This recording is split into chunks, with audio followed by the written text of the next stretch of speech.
Have you ever chased someone who kept pulling away?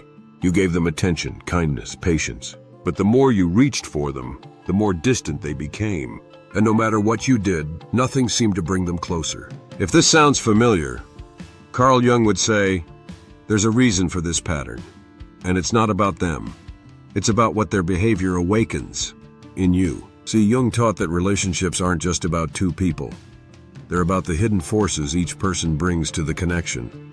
Your unmet needs, your childhood wounds, your shadow, the parts of yourself you haven't faced. And when you chase someone who does this one thing, you're not really chasing them. You're chasing something inside yourself. So what is the behavior to watch for? Emotional inconsistency. People who act warm one day, cold the next. People who say they care but disappear when you need them most. People who give you just enough hope to keep you hanging on, but never enough presence to feel secure. Jung warned about this dynamic. He believed that when someone's actions and words don't align, it creates a deep psychological tension in us. A hunger for resolution, a need to make sense of the confusion. And here's the trap. The more confusing someone is, the more we chase them. Because the human mind craves clarity. It wants to close the loop, to get the answer, to feel safe again. But here's Jung's wisdom. Until you make the unconscious conscious, it will direct your life, and you will call it fate. In other words, if you don't recognize what's driving you to chase, you'll keep repeating the same painful patterns. So why do we chase emotionally inconsistent people? Because their unpredictability triggers old wounds. Maybe from parents who were loving one day, distant the next. Maybe from past relationships where love was conditional.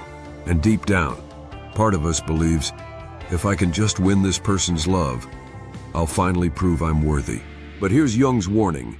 Chasing love to heal your wounds will only deepen them. Emotionally healthy people, the kind who are capable of deep, steady love, don't leave you guessing.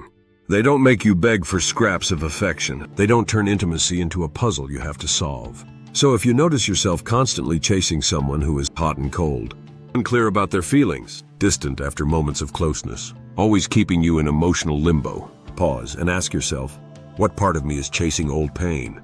What am I really trying to prove? Jung believed that many of our relationships are driven by projection. We project unmet needs onto people. We assign them roles from our past. We turn them into symbols of healing we never received.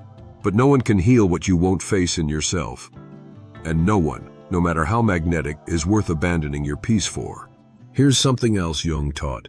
The privilege of a lifetime is to become who you truly are. You can't become your true self while chasing someone who keeps pulling you away from it. You can't build a life of wholeness while pouring your energy into someone who thrives on your emptiness. So what should you do instead?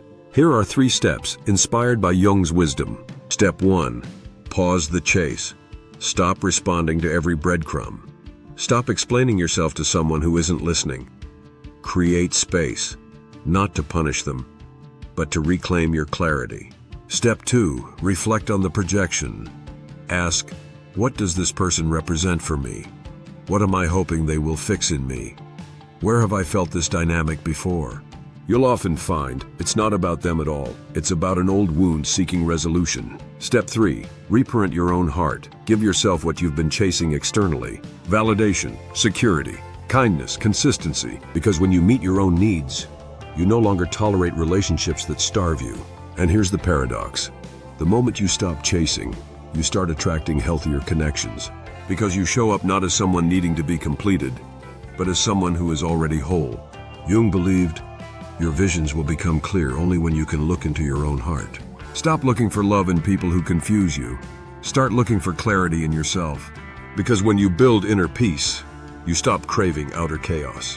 When you cultivate self-love, you stop tolerating conditional love. And when you stand in your wholeness, you attract relationships rooted in truth, not trauma.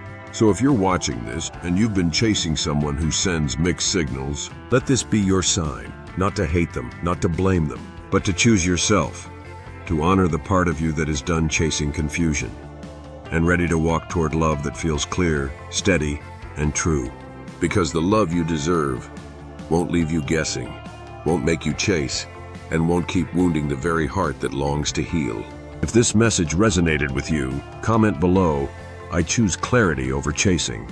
And remember, you are worthy of love that comes toward you with honesty and peace. Until next time, stay kind, stay conscious, and keep becoming.